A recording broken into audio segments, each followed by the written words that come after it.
Değerli rektörüm, Glasgow Üniversitesi Rektörü Sayın Doktor Ghassan Abu Sitta, kıymetli katılımcılar, sayın basın mensupları ve elbette sevgili öğrencilerimiz. Gazze soykırım girişimi, bir görgü tanığının anlattıkları programına hepiniz hoş geldiniz. Sayın Rektörümüz Profesör Doktor Musa Kazım Arıcan'ın kürsü teşriflerini arz ederim. Füze sizden, taş bizden, kılıç sizden, kan bizden, ateş sizden, can bizden. Saatlerinizi de alın vaktimizden ve defolun. Nefretle yaşayacaksanız yaşayın. Nerede yaşayacaksanız yaşayın. Ama durmayın artık aramızda. Nereden çağıracaksanız çağırın ecelinizi. Kirletmeyin güvercin ellerimizi. Çekin elinizi ekmeğimizden ve tuzumuzdan. Yaramızdan, suyumuzdan ve toprağımızdan.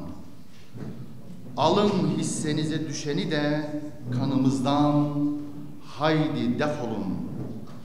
Ey kelimelerin ardı sıra gidenler. Yüreklerinin sızılarını, isimlerinizi silin hatıralarımızdan, bütün resimlerimizi ve defolun diyordu Filistinli büyük şair Mahmud Derviş, yüreğimize su serpiyordu. Çok değerli Yükseköğretim Kurulu Başkanım, çok kıymetli Glasgow Rektörümüz Profesör Doktor Ghassan Abu Sitta, çok değerli misafirlerimiz, Filistin dostları, hepinizi öncelikle hürmet ve muhabbetle selamlıyorum. Güzel konuşmaları için çok teşekkür ediyorum. Şimdi de konuşmalarını yapmak üzere Yükseköğretim Kurulu Başkanımız Profesör Doktor Sayın Erol Özvar'ın kürsü teşriflerini arz edelim. Yükseköğretim Kurulu olarak Gazze'den ayrılmak durumunda kalan Filistinli öğrencilere ve akademisyenlere üniversitelerimizin kapılarını bildiğiniz üzere açtık.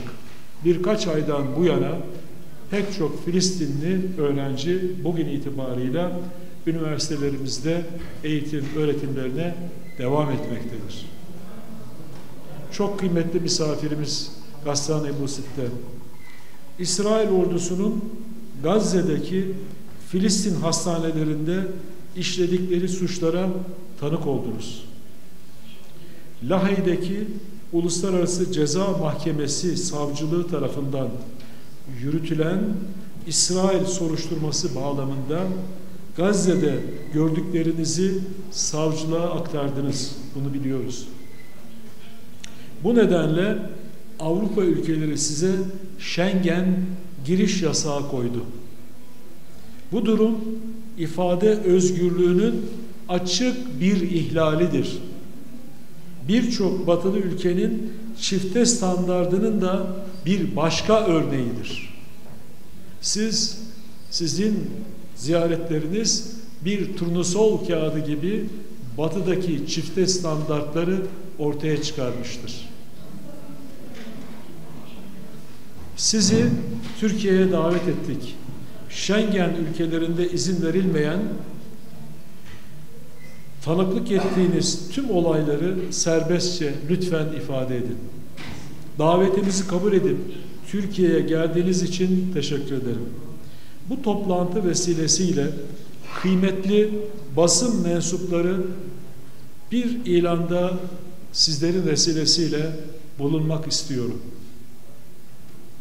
Lütfen bunu dikkatlice kaydedin.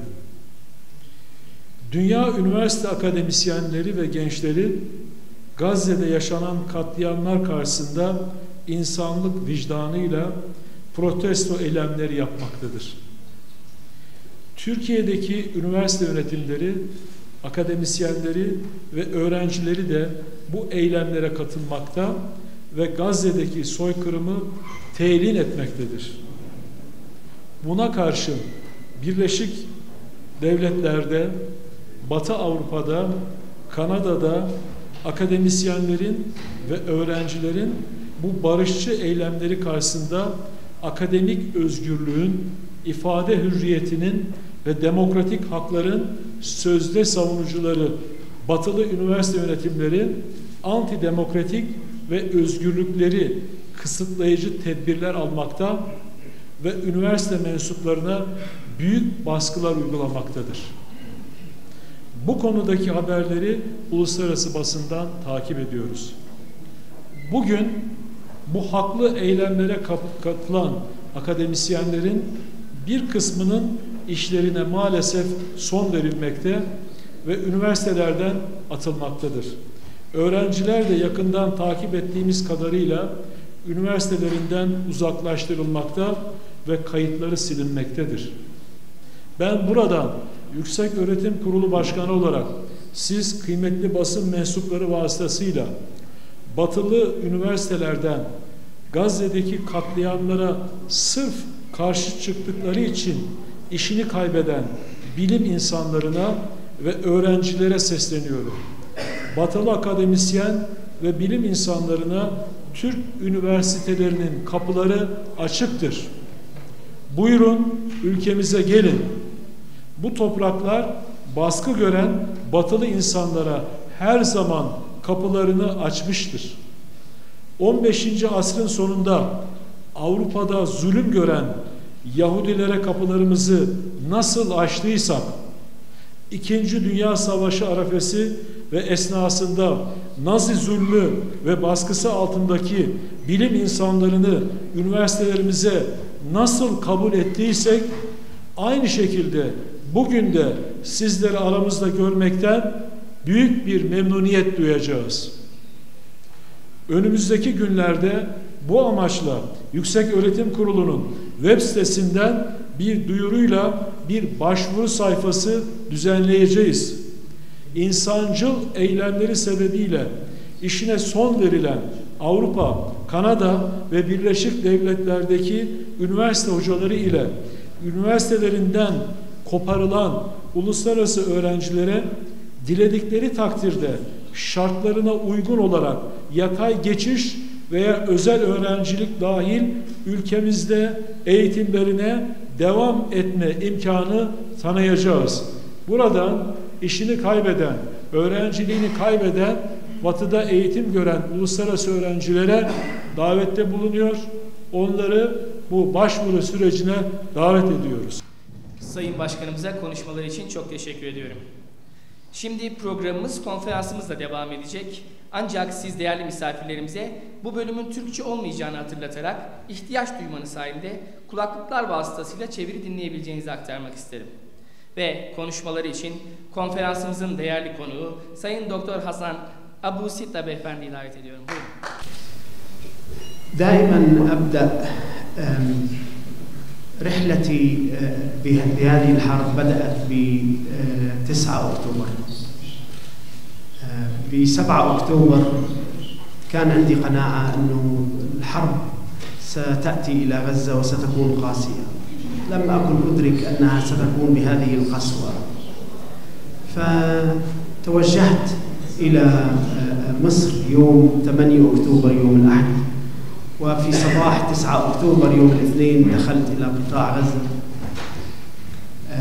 بسبب القصف وعنفه. ليلة الاثنين 8 أكتوبر 9 أكتوبر كان هناك أكثر من 350 غارة جوية على مدينة غزة.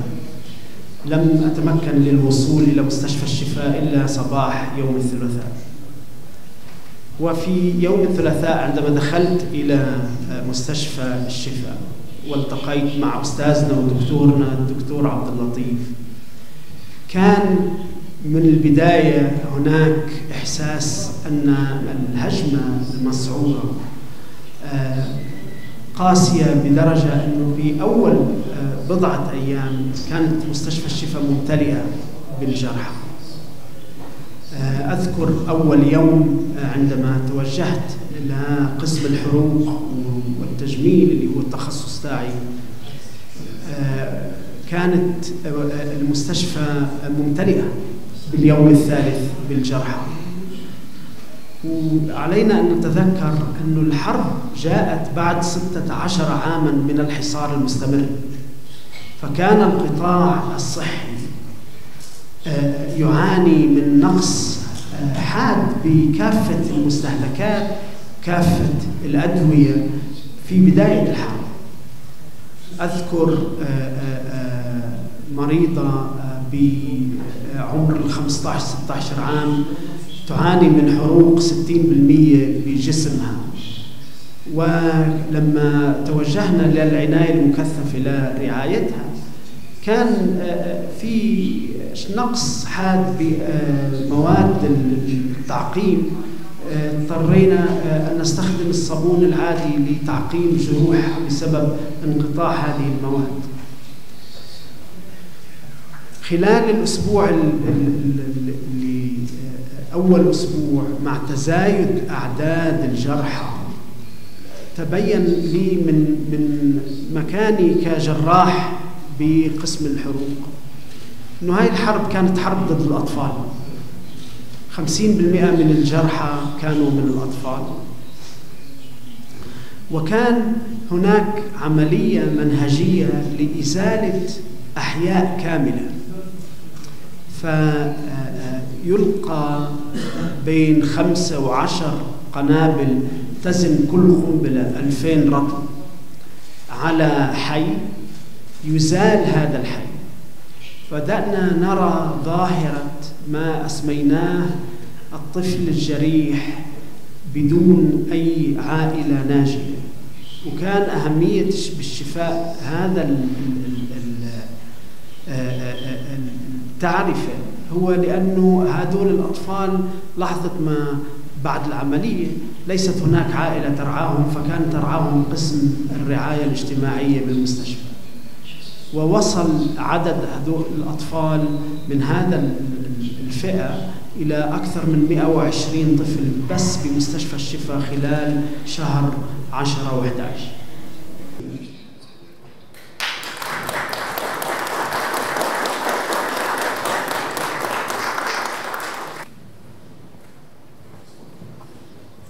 Değerli kurumuza çok teşekkür ediyoruz. Evet, konferansımızın sonuna geldik.